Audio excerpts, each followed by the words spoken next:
So today we're looking at researching your multicultural family history, and this is just about some tips and tricks for researching non-European ancestors.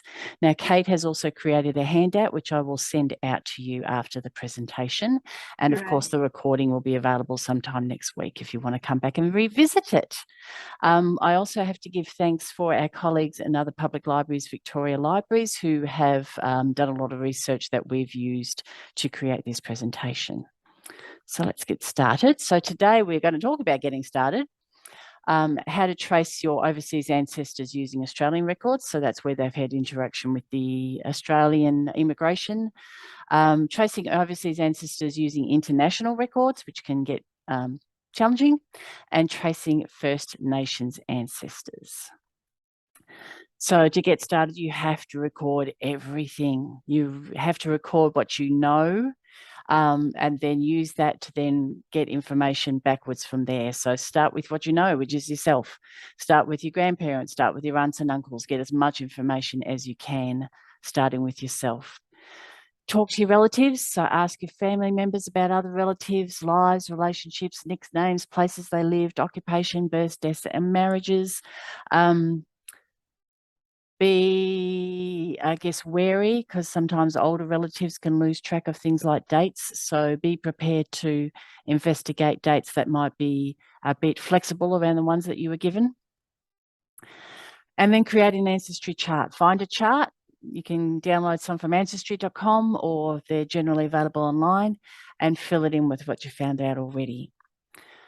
Now, with that information, you should start identifying where your gaps are, and then you have a place that you really want to get started.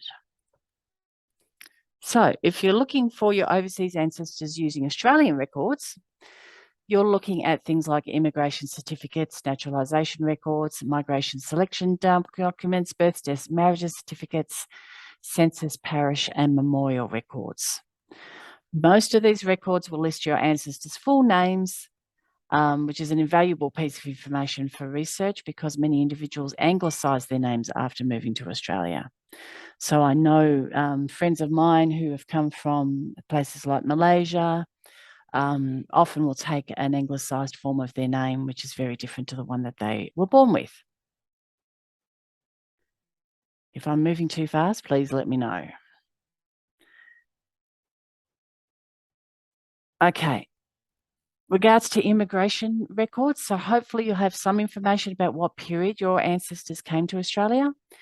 If not, maybe look at the migration trends of their birth country, and then once you have an approximate date, start looking. My father and I were both born in England. My mother was born in Holland, but she came to Australia as a teenager, and she and my father met here. My dad was Merchant Navy, so they got married after 3 months together. She went back to sea with him, and then when she got pregnant with me, went back to England.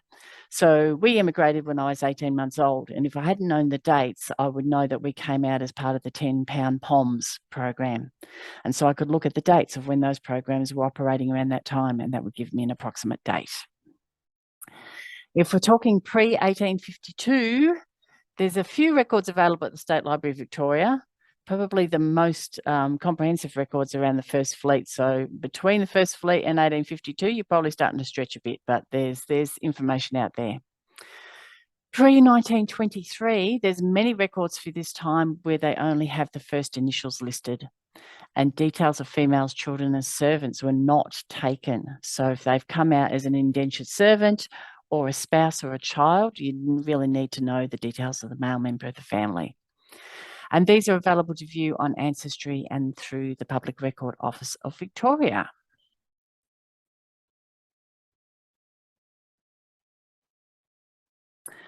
Post-1924, records are usually a lot more complete, including name, place, date of disembarkation, occupation, sex, age, marital status, country of permanent resident, nationality, etc. And from 1944, there are records of all flights into Perth. The Qantas lists in these will have brief details about passengers bound for other airports also. I think when we landed in Perth as well, and we came by ship. And these are available from the National Archives of Australia, with some available on Ancestry. And post 1972, these will need to be accessed through the National Archives, which is a wonderful, wonderful resource for Australian history. Naturalization records, these records often handwritten, should include the birthplace, former place of residence, name of the ship, and date of arrival of applicant.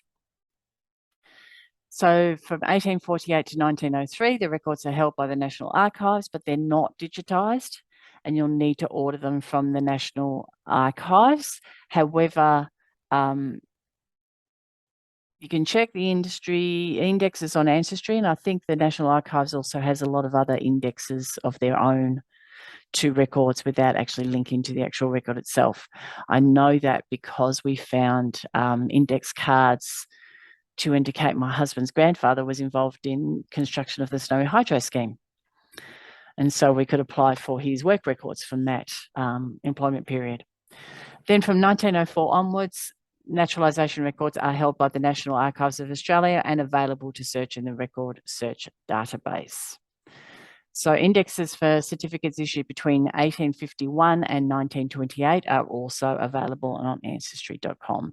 And of course, we do have ancestry.com at the library, but you must be in the library either on one of the library's computers or using the library's Wi-Fi on your own device to be able to access it. It was available remotely during lockdown, but it's reverted back to in-library access only now. Okay. Migration selection documents, which would have been my father and myself, where we applied to migrate to Australia under an assisted passage scheme, which was implemented post-World War II. My father came in under skilled workers as he was a fitter and turner. So these records include similar information to immigration and naturalisation records, but also often listed physical descriptions, education, proposed employment, relatives' names, health checks, and photographs. And that's how I found out my dad only got up to year 8, I think, in school from his record. And these records are held by the Public Library, Public Record Office of Victoria. And if you're looking at images of ancestors who migrated to Australia, Destination Australia has more than 20,000 images from this period. So that's well worth researching.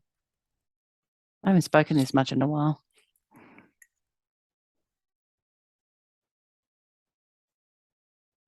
And just as a refresher, we have both ancestry.com and Find My Past accessible through the library, either on your own device using Wi-Fi or on our public library PCs. Access is totally free. So for Victorian Resources, you can also look at the State Library of Victoria, and I will send this information out to you in the handout, so you don't need to scribble madly. State Library of Victoria's Family History section, Family History Connections, Public Record Office of Victoria, Genealogical Society of Victoria, the National Archives of Australia, and Births and Deaths and Marriages Victoria. And it's so pleasing to see that a lot of those records are now, through the registries, are now available to search online. So websites continued. So New South Wales State Archive, the State Records of South Australia, Archives Australian Capital Territory, State Records Office of WA, the Queensland Libraries, Queensland State Archives, the Library and Archives of Northern Territory, and then other resources, solving genealogical problems and advanced genealogical research techniques, and of course our ever faithful local organisations, including the Narre District Family History Group. Happy to help community members with their family history research, and the Australian Federation of Family History Organisations are well worth reaching out to if you're not local. So if you're looking to trace overseas ancestors using international records, that of course gets a bit more complicated. So a good first step is to research the country that your ancestors are from, and you should look for information about their political system and history, including and especially the history of the time that your ancestor was living there, the religions in the nation, any wars that were engulfed in that area in that time, any economic hardships, and any natural disasters. So knowledge of these issues will provide context into their lives and decisions of your ancestors and might give you an idea of why they immigrated or why they stayed where they were. Keep in mind, though, that those things might mean that records have been destroyed. We've seen, even in our most recent history, the impacts of war have had on various countries, and we know that people who are intent on destruction don't worry about somebody doing family history at some stage in future. So a lot of valuable records, artworks, literature, culturally important items are often lost. You also need to consider the naming systems that the country might be using. So many countries use different naming systems to what we're used to. For example, Spanish surnames are often combined. So some Spanish ancestors might have had paternal and maternal last names, and making it appear as if they've got 4 names. In some countries, families from the same region might have the same last name, but that does not always mean that they're related to each other, or not related to any significant amount. So they might be 15 generations apart. So an awareness of the naming system of the country will help you to more accurately find those relatives. It's a good idea also to use historical maps and geographical directories, and sometimes called gazetteers, to identify the name and locations of areas where your ancestors live. I know that sometimes over time the name of places change, so that's important to have that as a reference. So it might be, Smithville now, but it might have been Jonesville back when your ancestor was born or married or died. So it's historical gazetteers can actually be very valuable as well. And once you've found these, consider comparing to a current map to see if these places are still on the same name or even in the same country.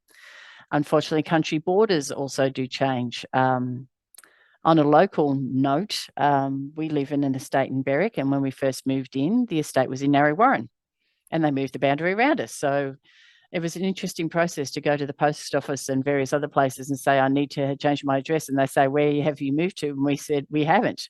And we had to change the address because the postcode changed. Went from Narre Warren to Berwick. So it would have been one thing if we just left it at the suburb if it had been same postcode, but unfortunately the postcode had changed.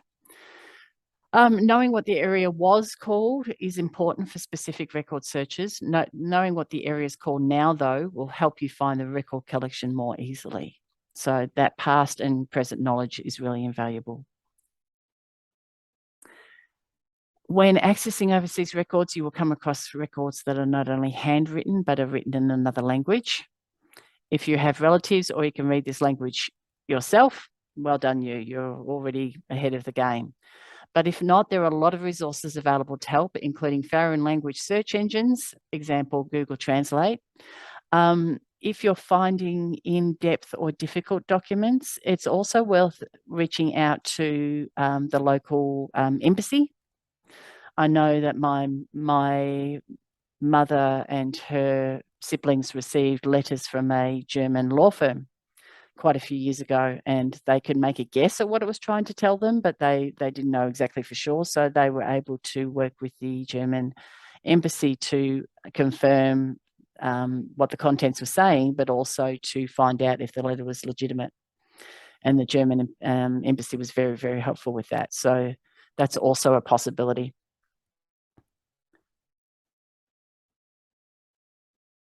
But how to find them can also be challenging. So when locating overseas resources, it's important to remember that each country has different ways of collecting records.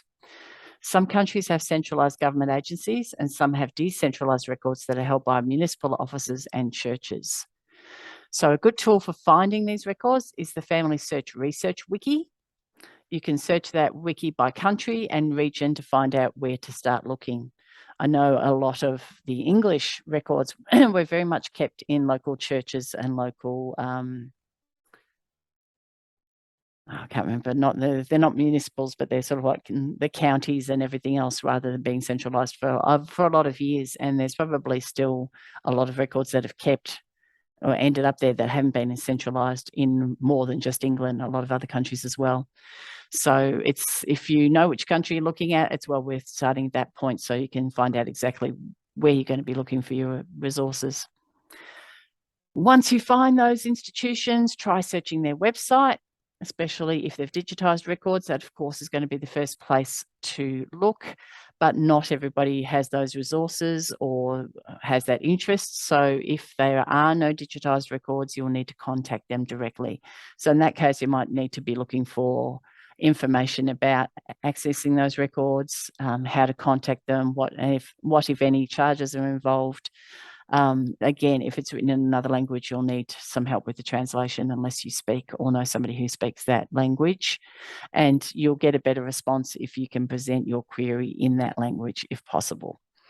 If you're going to go use Google Translate, be aware that its translation can be a bit hit and miss at times. So if nothing else, you might give the person reading the email a bit of a giggle. I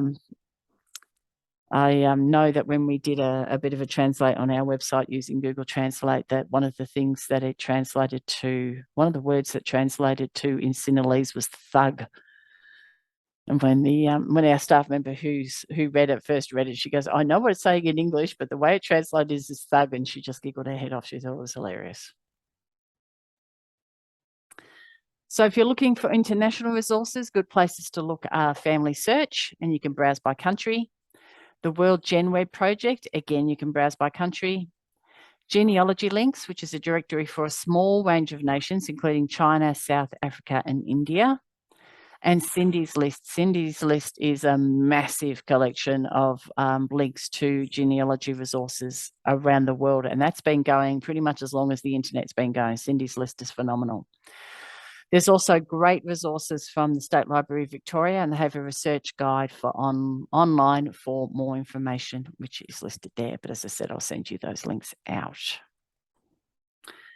When it comes to tracing First Nations ancestors, that can even be more difficult, considering how the First Nations people has been treated, and especially in the light of stolen generations. The oral storytelling nature of the culture also means that written records have not been historically kept, and that any written records were created by Europeans and are almost entirely unrepresentative and also possibly entirely wrong. As such, you should keep in mind that many births, deaths, and marriages of First Nations individuals went unrecorded due to remoteness, and change of name or adoption of different names was commonly forced upon First Nations people living in missions or stations. Many names were changed to include the names of the station or mission and even the names of the administrators in charge. These changes will make it very hard to trace back ancestry to earlier generations. However, if you do manage to find an ancestor, it's a oral history, and they do keep really good history records orally. So if you can get in touch with somebody who's in that line, they should be able to give you chapter and verse of the family history, because they have that storytelling skill. The Australian Institute of Aboriginal and Torres Strait Islander Studies has a number of resources. They have a fantastic family history resource and research team, and they have a free call line for those with First Nations ancestors, especially those who are or have relatives who are members of the stolen generation. So Mura is the catalogue of manuscripts, books, serials, photographic and audio-visual materials available, and it's the Ngunnawal word for pathway.